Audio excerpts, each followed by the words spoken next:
Ertugrul Ghazi 13ویں صدی کے Anatolia کی تاریخ سے ماخوذ ایک عظیم الشان داستان ہے۔ ایمان، انصاف اور محبت کی روشنائی لکھی کی کہانی، جس نے اپنی ثابت قدمی اور جرت سے نہ صرف اپنے قبیلے بلکہ تمام عالم اسلام کی تقدیر بدل ڈالی۔ اوغوز ترکوں کے خانہ بدوش کائی قبیلے کو ایسے وطن کی تلاش تھی جہاں ان کی نسلیں پروان چڑھ سکیں۔ سلجان خاتون ایک تیر سے 2 شکار کرنا چاہتی ہے، لیکن اس کی چال ناکام ہو جاتی ہے۔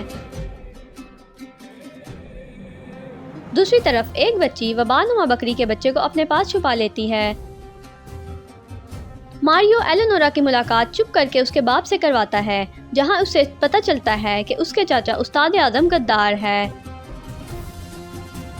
حلیمہ ارطغرل سے باتیں کر رہی ہوتی ہے کہ اس پر ٹیٹوس کے ساتھی حملہ کر دیتے ہیں اور حلیمہ کو تیر لگ جاتا ہے۔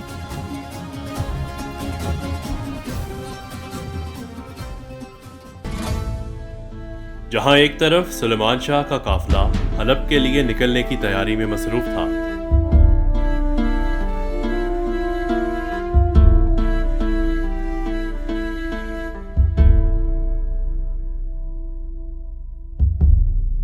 تو وہیں دوسری طرف ترگت اور چھوٹے شہزادے کا پیچھا کر رہا ٹیٹوس آخر کار ان تک پہنچ ہی گیا۔ ترگت نے ٹیٹوس کے سپاہیوں کا اکیلا مقابلہ کیا اور چھوٹے شہزادے کو بچا کر وہاں سے نکلنے کی پوری کوشش کی، لیکن ٹیٹوس کے سپاہیوں نے ان کو چاروں طرف سے گھیر لیا اور ان میں سے ایک سپاہی نے چھوٹے شہزادے کی گردن پر خنجر رکھ دیا اور ترگت سے کہا، اپنا ہتھیار پھینک دو ورنہ میں اس شہزادے کی گردن اڑا دوں گا۔ چھوٹے شہزادے پر کوئی آنچ نہ آئے، اس لیے ترگت نے ٹیٹوس اور اس کے سپاہیوں کے آگے ہتھیار ڈال دیے۔ ٹیٹوس نے ترگت پر وار کر کے اسے زخمی کیا۔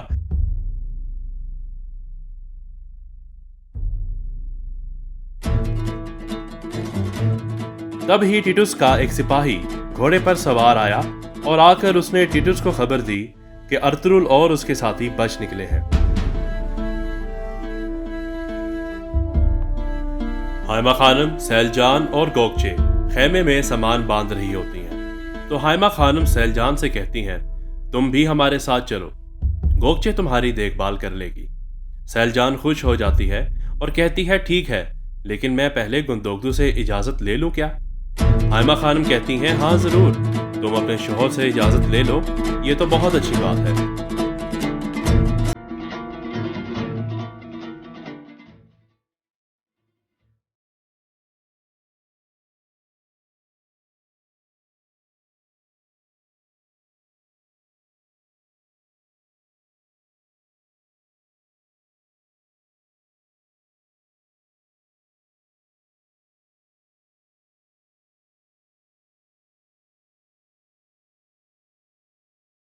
پھر سیلجان گندوگدو کے پاس بڑے خیمے میں جاتی ہے اور اسے کہتی ہے کہ حائمہ خانم چاہتی ہیں کہ میں بھی ان لوگوں کے ساتھ چلی جاؤں، کیونکہ وہ میرے لیے بہت فکر مند ہے، خاص طور پر کل رات کے واقعے کے بعد۔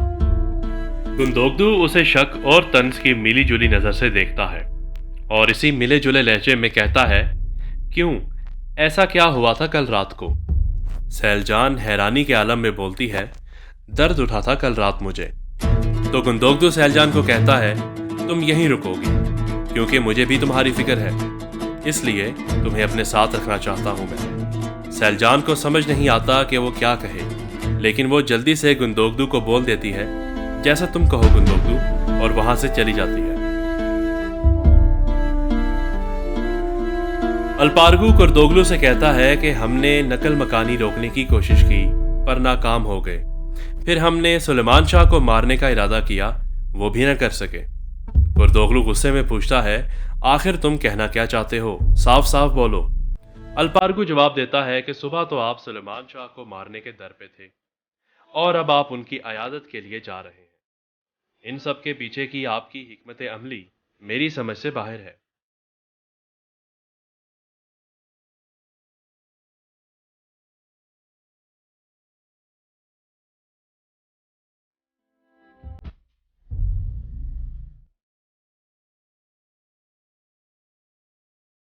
کردوگلو طنزیہ مسکراہٹ دیتا ہے اور الپارگو کے کندھے پر ہاتھ رکھ کے کہتا ہے کہ اگر تمہاری سمجھ میں سب کچھ آ جائے تو تم میں اور مجھ میں فرق ہی کیا رہ جائے گا۔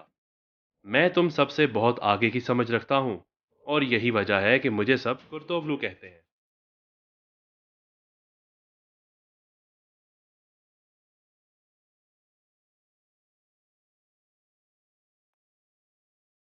سیل جان اپنی بہن گوکچے سے کہتی ہے کہ یہ بہت اچھی بات ہے، تم سلیمان شاہ کے ساتھ جا رہی ہو، اور اسے سمجھاتی ہے کہ تم اپنی سمجھ بوجھ کا استعمال کرو اور سلیمان شاہ کی تیمارداری میں لگی رہو، اور حائمہ خانم کو یہ یقین دلاتی رہو کہ تمہارے سے اچھی، بھولی اور خدمت گزار بہو انہیں نہیں مل سکتی، تاکہ وہ ارطغرل پر زور دیں اور تمہاری شادی ارطغرل سے کروا دیں۔ سب لوگ سلیمان شاہ کو روانہ کرنے کے لیے اکٹھے ہوتے ہیں۔ 2 سپاہی سلیمان شاہ کو بستر سے اٹھا کر خیمے سے باہر لاتے ہیں اور وہ نیند میں ہوتے ہیں۔ سیل جان حائمہ خانم کو سفر کے لیے دعائیں دیتی ہے۔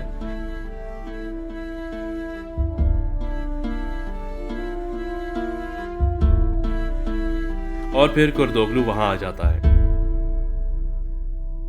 اور حائمہ خانم سے کہتا ہے سفر میں آپ کے ساتھ سپاہی بھی جا رہے ہیں، جو کہ بہت اچھی بات ہے، لیکن پھر بھی اپنی آنکھیں کھلی رکھیے گا، کیونکہ آپ تو جانتی ہیں کہ دشمن ہر جگہ موجود ہے۔ تو حائمہ خانم کرتوغلو سے کہتی ہیں تم کیوں پریشان ہو رہے ہو؟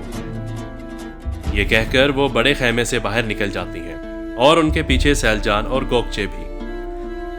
گندوگدو کرتوغلو کو سنانے کے لیے رحمان سے کہتا ہے رحمان، تم نے کل رات یہ تو سیکھ ہی لیا ہے کہ بزدل دشمن سامنے سے وار نہیں کرتا، اب اس بات کو یاد رکھنا۔ یہ کہہ کر گندوگدو بھی باہر چلا جاتا ہے اور اس کے پیچھے رحمان اور باقی سب بھی باہر نکل جاتے ہیں۔ بس کرتوغلو اور ارپارگو وہاں رہ جاتے ہیں اور کرتوغلو گندوگدو کی بات سن کر پریشان ہو جاتا ہے اور اس کے چہرے سے رنگ غائب ہو جاتے ہیں۔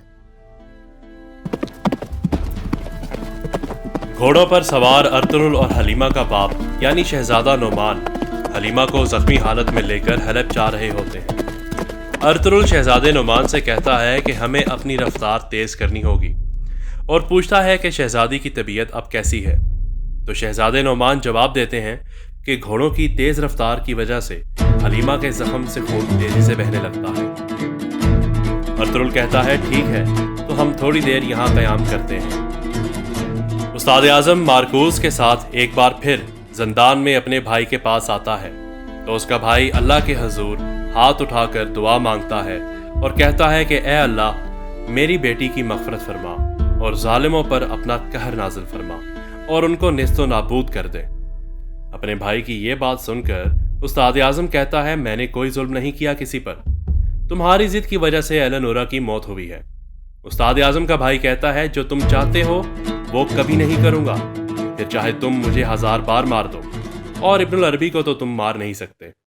استاد اعظم زور زور سے ہنستے ہیں اور کہتے ہیں کہ تم بچپن سے بہت ضدی ہو اور ذہین بھی، تم جانتے ہو کہ میں اس صندوق کو حاصل کرنے تک تم دونوں کو مار نہیں سکتا، لیکن ابن العربی کو زندان میں قید ضرور کر سکتا ہوں، پھر تم روز اسے یہاں تڑپتا ہوا دیکھنا۔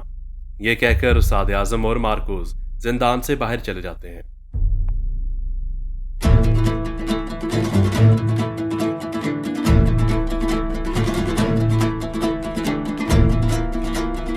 سلیمان شاہ کا قافلہ، جس میں سلیمان شاہ، حائمہ خانم، گوکچے، آئکز، دمیر بھائی اور جنگجو سپاہی شامل ہوتے ہیں، آخر کار حلب کے لیے کوچ کر جاتا ہے۔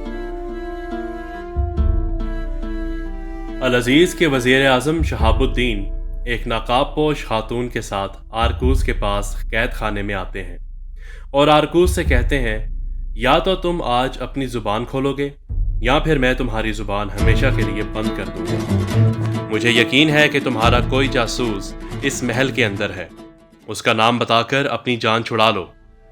تبھی وہ خاتون آرکوز کو اشارہ کرتی ہے تو آرکوز نے اپنے ہاتھ میں جو زہر چھپایا ہوتا ہے وہ کھا لیتا ہے تو اس کے منہ سے جھاگ نکلنے لگتی ہے۔ آرکوز کی جان نکل جاتی ہے اور وہ مر جاتا ہے۔ شہاب الدین غصے سے اس خاتون سے پوچھتا ہے کہ کہاں سے آیا اس کے پاس زہر، کون آیا تھا اس قید خانے میں؟